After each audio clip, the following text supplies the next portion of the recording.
മുൻ മുഖ്യമന്ത്രി അന്തരിച്ച ഉമ്മൻചാണ്ടിയുടെ തൃശ്ശൂരിലെ അടുത്ത വിശ്വസ്തന്മാരിൽ ഒരാളാണ് ജോൺ ഡാനിയൽ. KPCC സെക്രട്ടറിയാണ് അദ്ദേഹം. നിലവിൽ തൃശ്ശൂർ കോർപ്പറേഷൻ കൗൺസിലറാണ്.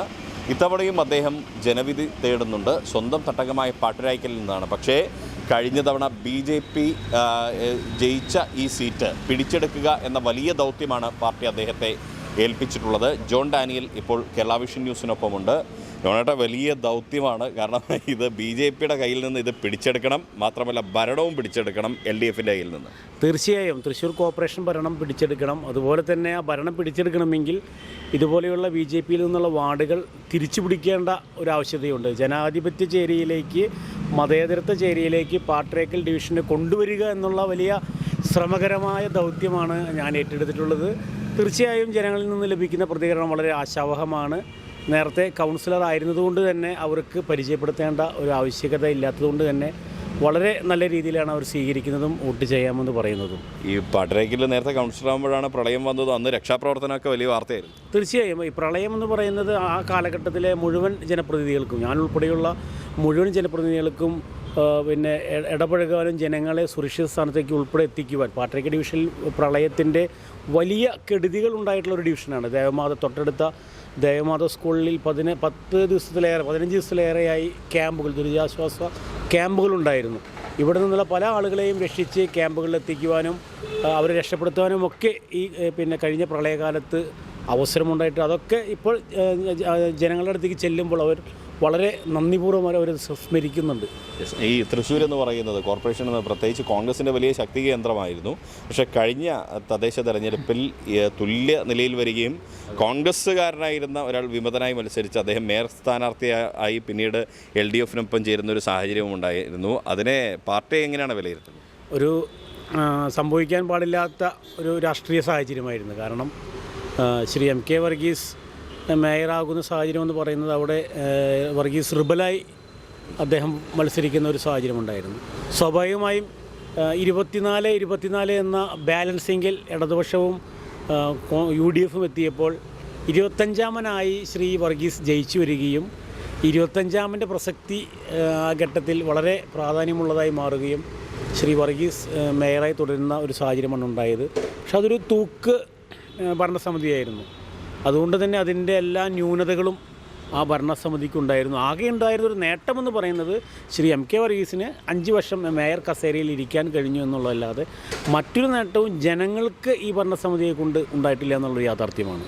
MK വർഗീസ് നേട്ടമുണ്ടാക്കി, ജനങ്ങൾക്ക് ഒരു ഗുണം ഉണ്ടായില്ല? ഒരിക്കലുമില്ല. കാരണം MK വർഗീസിനെ സംബന്ധിച്ചോളം അത് വലിയ നേട്ടമായി സ്വയം വിലയിരുത്താം. കാരണം അദ്ദേഹത്തിന് 5 വർഷം തുടർച്ചയായി ഭരിക്കാനുള്ള അവസരം കിട്ടിയെന്നുള്ളത് അദ്ദേഹത്തെ സംബന്ധിച്ച് നേട്ടമാണ്. പക്ഷേ ജനങ്ങളെ സംബന്ധിച്ച് അതൊരു നേട്ടമായി വിലയിരുത്താൻ കഴിയില്ല. കാരണം 5 വർഷവും ഭൂരിപക്ഷമില്ലാത്തതിൻ്റെ ഒരു കുറവ് വികസന പദ്ധതികളിൽ ഇടതുപക്ഷത്തിനുണ്ടായിരുന്നു എന്നുള്ള യാഥാർത്ഥ്യമാണ്. BJP തവണ വലിയ അവകാശവാദമാണ് തൃശ്ശൂരിൽ ഉന്നയിക്കുന്നത്. കാരണം അവർ പറയുന്നത് പാർലമെൻറ്റ് മണ്ഡലം പിടിച്ചെടുത്തു, ഇനിയിപ്പോൾ തൃശ്ശൂർ കോർപ്പറേഷനും പിടിക്കും എന്ന്. പക്ഷേ കേവലം 6 ഡിവിഷൻ മാത്രമാണ് അവർക്കുള്ളത് എന്നുള്ളതാണ്. അതിനെ എങ്ങനെയാണ് കാണുന്നത്? സുരേഷ് ഗോപിയുടെ ഒരു പ്രതിച്ഛായയെ ബന്ധപ്പെടുത്തിയാണ് BJP അവകാശവാദം ഉന്നയിക്കുന്നത്. സുരേഷ് ഗോപി ഇലക്ഷനിൽ മത്സരിക്കുമ്പോൾ ഉണ്ടായിരുന്ന പ്രതിച്ഛായ ഉണ്ടോ എന്ന് ജനങ്ങളോട് ചോദിച്ചാൽ മനസ്സിലാക്കാൻ കഴിയും. കാരണം ഇലക്ഷന് മത്സരിക്കുമ്പോൾ തൃശ്ശൂരും കെടുക്കുക എന്ന് പറഞ്ഞ സുരേഷ് ഗോപി തൃശ്ശൂരിലെ പല വിഷയങ്ങളിൽ വന്നപ്പോൾ നിങ്ങളൊക്കെ ആരാണെന്ന് തൃശ്ശൂർക്കാരോട് ചോദിക്കുന്ന ഒരു സ്ഥിതിവിശേഷം തൃശ്ശൂരിലുണ്ടായി.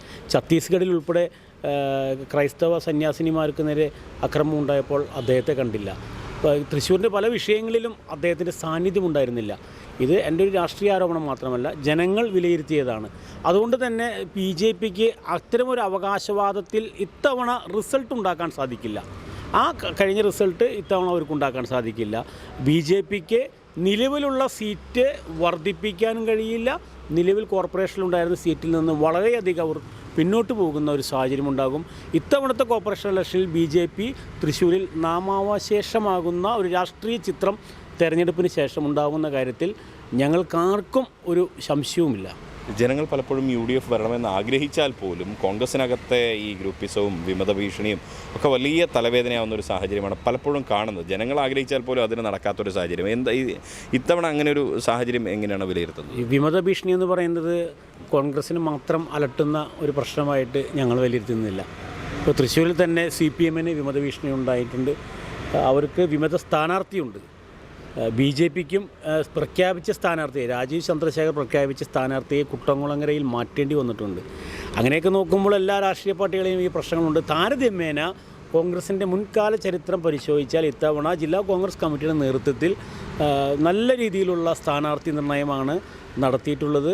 അതുകൊണ്ട് തന്നെ ഒരു മികച്ച ഭൂരിപക്ഷമാണ് ഇത്തവണത്തെ സ്ഥാനാർത്ഥി നിർണയത്തിൽ ഞങ്ങൾ കോർപ്പറേഷനിൽ പ്രതീക്ഷിക്കുന്നത്. അതുകൊണ്ട് തന്നെ ഭരണം ഉറപ്പാണെന്നും ഞങ്ങൾക്ക് ഉറപ്പാണ്. അത് നിലവിൽ ഈ തൃശ്ശൂർ കോർപ്പറേഷൻ്റെ സ്റ്റാൻഡിംഗ് കമ്മിറ്റിയിലൊക്കെ ഇരുന്ന ആളാണ്. ഇനി വരുന്ന തെരഞ്ഞെടുപ്പിൽ തൃശ്ശൂരിൻ്റെ ഭരണപക്ഷത്തെ ഒരു അംഗമായിട്ട് കാണാൻ പറ്റുമെന്ന് പ്രതീക്ഷിക്കാം അല്ലേ? ഭരണപക്ഷത്തിൻ്റെ അംഗം കൗൺസിലറായിട്ട് എന്തായാലും തുടരും. മറ്റുള്ള കാര്യങ്ങളൊക്കെ പാർട്ടിയാണ്, മുതിർന്ന നേതാക്കളാണ് തീരുമാനിക്കുന്നത്. അതിനെക്കുറിച്ചൊന്നും ആലോചിച്ചിട്ടില്ല. ജയിച്ചു വരിക എന്ന ഒരു പ്രക്രിയയ്ക്കാണ് മുൻതൂക്കം ഈ ഘട്ടത്തിൽ നൽകുന്നത്. അവസാനം ഉമ്മൻചാണ്ടി സാറിനെ മിസ് ചെയ്യുന്നുണ്ടോ? എങ്ങനെ? വളരെയധികം. ഉമ്മൻചാണ്ടി സാറില്ലാത്ത കേരളം, അല്ലെങ്കിൽ ഉമ്മൻചാണ്ടി സാറില്ലാത്ത കോൺഗ്രസ് എന്ന് പറയുന്നത് ജനങ്ങളും ഞങ്ങളെപ്പോലുള്ള അദ്ദേഹത്തെ ജീവന് തുല്യം സ്നേഹിക്കുന്ന ഞങ്ങളെല്ലാവരും അദ്ദേഹത്തിൻ്റെ വിടവ് അതൊരു കാരണവശാലും നികത്താൻ സാധിക്കുന്നില്ല എന്നുള്ളത് ഈ തെരഞ്ഞെടുപ്പ് കാലത്ത് നിന്ന് മാത്രമല്ല, അദ്ദേഹത്തിൻ്റെ മരണത്തിന് ശേഷമുള്ള എല്ലാ കാലഘട്ടത്തിലും ആ ഒരു വിടവ് വലിയ കാര്യമായിട്ടുണ്ട്. ഈ തെരഞ്ഞെടുപ്പ് കാലത്തും അദ്ദേഹത്തിൻ്റെ അസാന്നിധ്യം വളരെ എന്താ പറയുക, ഞങ്ങൾക്ക് വളരെ ദുഃഖകരമായ രീതിയിലാണ് ആ കാര്യത്തെ ഞങ്ങൾ ഓർമ്മിക്കുന്നത്. പക്ഷേ എന്നിരുന്നാലും ശരി, അദ്ദേഹത്തിൻ്റെ സ്മരണകൾ ജനങ്ങൾക്ക് മുന്നിലുള്ളത് കൊണ്ട് ആ സ്മരണകൾ മുന്നോട്ട് വെച്ചുകൊണ്ട് കോൺഗ്രസ് മുന്നോട്ട് പോകുന്നുണ്ട്. അദ്ദേഹം ഉണ്ടായിരുന്നെങ്കിൽ എന്ന് ഞങ്ങൾ ആഗ്രഹിക്കുന്ന ഒരു തെരഞ്ഞെടുപ്പായിരുന്നു. അപ്പോൾ ഓൾ ദ വെരി ബെസ്റ്റ്, എല്ലാ ആശംസകളും. ഓക്കെ. ജോൺ ഡാനിയലാണ് തൃശ്ശൂർ കോർപ്പറേഷനിലെ നിലവിലെ കൗൺസിലറാണ്. അദ്ദേഹം ജനവിധി തേടുന്നത് നേരത്തെ മത്സരിച്ച് ജയിച്ചിടത്താണ്. BJPയുടെ സിറ്റിംഗ് സീറ്റ് പിടിക്കാനാണ്. ഉമ്മൻചാണ്ടിയുടെ വിശ്വസ്തനായിരുന്ന വ്യക്തിയാണ്. നല്ലൊരു ജനപ്രതിനിധിയായി മാതൃക തെളിയിച്ച ആളുമാണ്. അദ്ദേഹം പറയുന്നത് UDF ഇത്തവണ തൃശ്ശൂർ കോർപ്പറേഷൻ ഭരണം തിരിച്ചു പിടിക്കും എന്ന് തന്നെയാണ്. ക്യാമറ പേഴ്സൺ അരുൺ മുഴക്കുന്നതിനൊപ്പം Riyas KMR, Kerala vision news, Thrissur.